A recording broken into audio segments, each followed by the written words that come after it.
ಚಂದ್ರಪ್ಪ ಬಂಡಾಯಕ್ಕೆ ಮಣಿದು ಚಿತ್ರದುರ್ಗ ಅಭ್ಯರ್ಥಿಯನ್ನ ಬಿಜೆಪಿ ಬದಲಿಸುತ್ತೆ. ಕಾರಜೋಳ ಕೈಬಿಟ್ಟು ಶಾಸಕ ಚಂದ್ರಪ್ಪ ಪುತ್ರನಿಗೆ ಟಿಕೆಟ್ ನೀಡುತ್ತಾ ಹೈಕಮಾಂಡ್.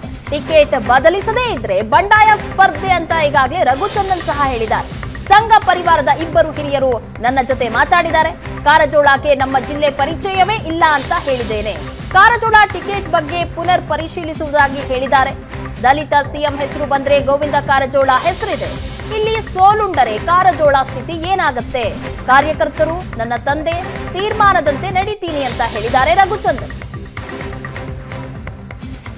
ಹೇಳಿದೆ ಸರ್, ನಮ್ಮ ನಿರ್ಧಾರ ಏನು ತಗೋಬೇಕು ಅನ್ನೋದು ಪಾರ್ಟಿಯವ್ರು ತೀರ್ಮಾನ ಮಾಡಬೇಕು. ನಾವಂತೂ ತೀರ್ಮಾನ ಮಾಡಿದ್ವಿ ಸರ್, ಚುನಾವಣೆ ಆ ಕಡೆದಲ್ಲಿ ಇರಬೇಕು ಅಂತ. ಅದನ್ನು ಯಾವ ರೀತಿ ಇರಿಸ್ಕೋಬೇಕು ಅನ್ನೋದು ಪಾರ್ಟಿ ಕೈಲಿದೆ ಸರ್. ನಮ್ಮ ಪ್ರಶ್ನೆ ಒಂದೇ ಸರ್, ಗೋವಿಂದ ಕಾರಜೋಳವ್ರಿಗೂ ಚಿತ್ರದುರ್ಗಕ್ಕೆ ಏನು ಸಂಬಂಧ? ಗೋವಿಂದ ಕಾರಜೋಳವ್ರಿಗೆ ಏನು ಸಂಬಂಧ ಇದೆ ಅಂತ ಕೊಡ್ತೀರಾ? ಎಷ್ಟು ತಾಲೂಕಿದೆ ಅಂತ ಗೊತ್ತಾ? ಎಷ್ಟು ಹೋಬಳಿ ಇದೆ ಅಂತ ಗೊತ್ತಾ? ಜಿಲ್ಲಾ ಪಂಚಾಯತ್ ಸದಸ್ಯರು ಯಾರು ಗೊತ್ತಾ? ತಾಲೂಕು ಪಂಚಾಯತ್ ಸದಸ್ಯರು ಯಾರು ಗೊತ್ತಾ? ಇವತ್ತು ನಮ್ಮ ಜಿಲ್ಲೆಯಲ್ಲಿ ಕಾರ್ಯಕರ್ತ ಮೂಲವಾಗಿ ಸಮಸ್ಯೆ ಅನುಭವಿಸಿರೋದು ಏನಂತ ಗೊತ್ತಾ? ಏನಾದ್ರು ತಿಳ್ಕೊಬೇಕಲ್ಲ ಸರ್. ಯಾರೋ ಒಬ್ಬ MLC ಹೇಳ್ದ, ಯಾರೋ ಒಬ್ಬ XML ಹೇಳ್ದ ಅಂತೇಳಿ ಅವ್ರು ಬಂದುಬಿಟ್ರೆ ಏನು ಸರ್?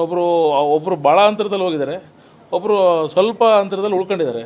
ಅಂಥವ್ರ ಮಾತು ಕಟ್ಕೊಂಡು ನೀವು ಬಂದುಬಿಟ್ರೆ ನಾಳೆ ಪಾರ್ಟಿ ಕಾರ್ಯಕರ್ತ ಸರ್ ನಿಮಗೋಸ್ಕರ ದುಡಿಯೋನು ಅವರೆಲ್ಲ ಬರೋದು. ಅವ್ರು ಆರಾಮಾಗಿ AC ಕಾರ್ ತಿರ್ಗಾಡ್ಕೊಂಡಿರ್ತಾರೆ.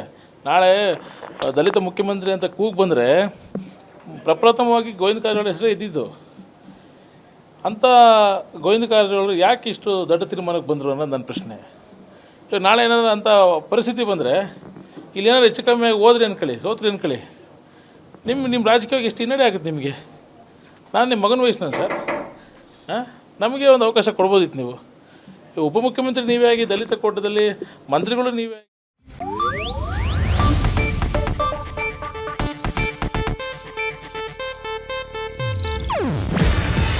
ಇದು ಏಷ್ಯಾನೆಟ್ ನ್ಯೂಸ್ ನೆಟ್ವರ್ಕ್ ಪ್ರಸ್ತುತಿ. ನೀವು ನೋಡ್ತಿದ್ದೀರಾ ಏಷ್ಯಾನೆಟ್ ಸುವರ್ಣ ನ್ಯೂಸ್.